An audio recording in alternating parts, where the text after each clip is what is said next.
जिसका खुद का मकान नहीं हो, खुद का मकान नहीं हो, किराए के मकान में रहते रहते जिंदगी बीत रही, खुद का नहीं,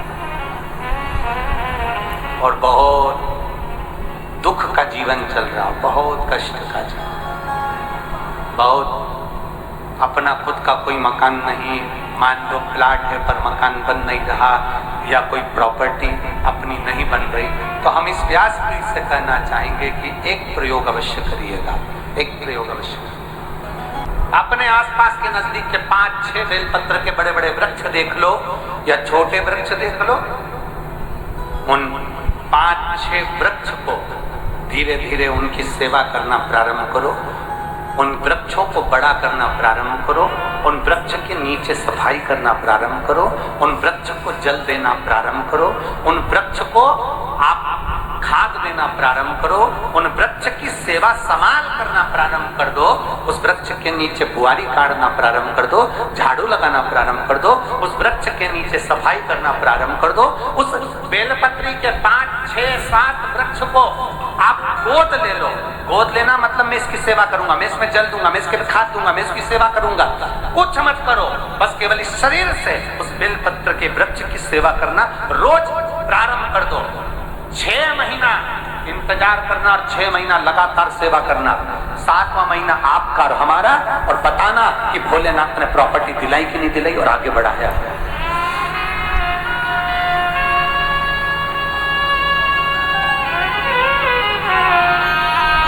एक बेलपत्र का वृक्ष जिसके नीचे माता लक्ष्मी विराजमान होती है, एक बेलपत्र के वृक्ष के नीचे लक्ष्मी रहती है। दुनिया के लोग कहते हैं लक्ष्मी जी का दिन कौन सा है, बोलो जम के जल्दी से। शुक्रवार।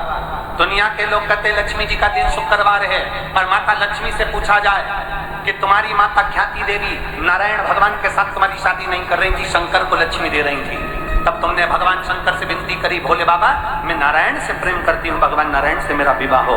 तो माता ख्याति देवी से शंकर भगवान ने विनय कर कर कहा कि लक्ष्मी जी का विवाह नारायण के साथ कर दिया जाए।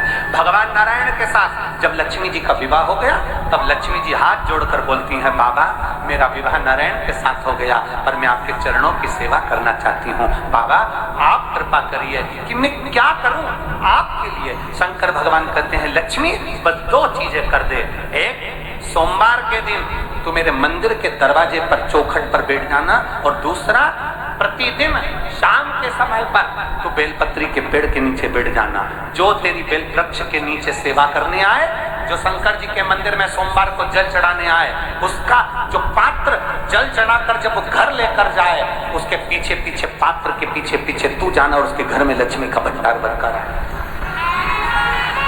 लक्ष्मी बेलपत्र के वृक्ष के नीचे तू विराजमान हो जा, उस बेलपत्र के वृक्ष के नीचे जो कुंवारी लगाए, सेवा करे, चाकरी करे, एक बेटी को जैसे बड़ा करते हैं वैसे बेलपत्री के वृक्ष को जो बड़ा करे, बेलपत्री के वृक्ष का जो पालन करे, पोषण करे, उसकी संभाल करे, उस बेलपत्री के वृक्ष को जैसे जैसे वो उन्नति करे, वैसे वैसे उसके घर में समृद्धि बढ़ते जाए, उसके घर में वैभव बढ़ते जाए। ये शंकर भगवान माता लक्ष्मी से करे, भगवान शिव माता लक्ष्मी से करे।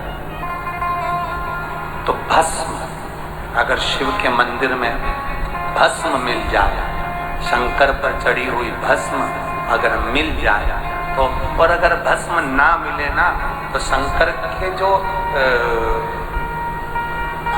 शंकर भगवान का जो शिवलिंग है, शिवलिंग के आसपास में जो जलाधारी है, यहाँ अगर भस्म ना मिले तो इस जलाधारी पर अपना हाथ स्पर्श कर कर अपने तन पर उसको लगाकर जरूर।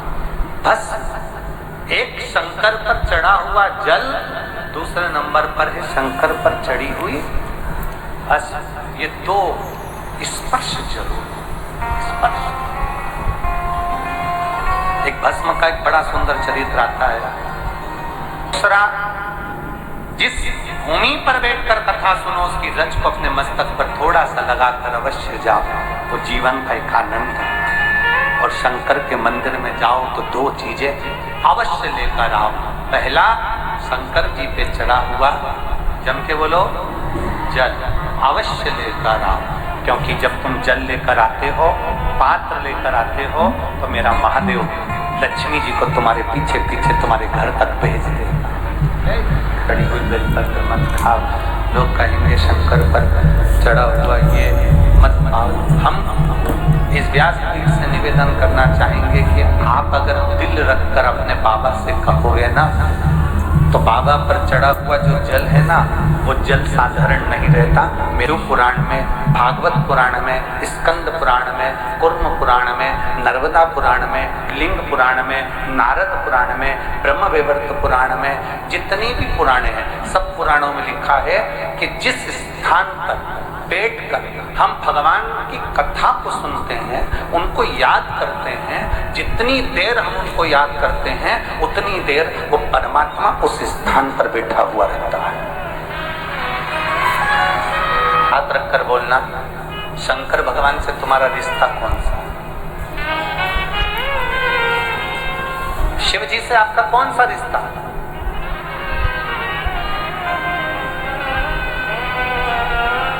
शंकर भगवान को आप क्या मानते हो?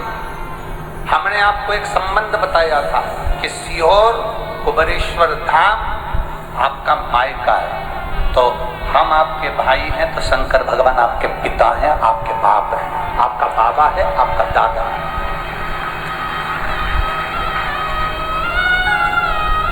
अब आपसे हम प्रश्न करें, उत्तर मेरी कुरुत की बहनें भी देंगी और मेरे जीजा उन भी देंगे, और मेरी बेटियां और मेरे बेटे देंगे। आपसे प्रश्न करें, अगर बेटी को दुख होगा तो क्या वो अपने बाप से नहीं कहेगी? बोलो तो जम के। बेटी को तकलीफ है वो अपने बाप से ना कहेगी। बेटे को तकलीफ है तो वो अपने पिता से, अपनी माँ से नहीं कहेगा, मम्मी मुझे ये तकलीफ है, पापा मुझे ये दुख है, माँ मुझे ये तकलीफ है, पिताजी मुझे ये कष्ट है। क्या वो अपने माँ बाप से नहीं कहेंगे? क्या वो अपने माँ बाप से विनय नहीं करेंगे? और माँ, पिता, फिर उसके करीब में, उसके नज़दीक में जो भी होता है वो माँ बाप निकाल कर उसको दे देते हैं, माता पिता उसको दे देते हैं। माता, लोग कहते हैं कि शंकर जी पे चढ़ा हुआ जल मत पियो, लोग कह देते हैं शंकर जी पे चढ़ी हुई बेलपत्र मत खाओ। कोई इस बहन से पूछे, सुनीता सोनी से, कि शंकर पर चढ़े हुए जल से उसकी गांठ जो डबल से उसके शरीर में आ गई थी वो समाप्त हो गई। तो जरा विश्वास करिएगा कि एक बेटी अपने माँ बाप से ही तो कहेगी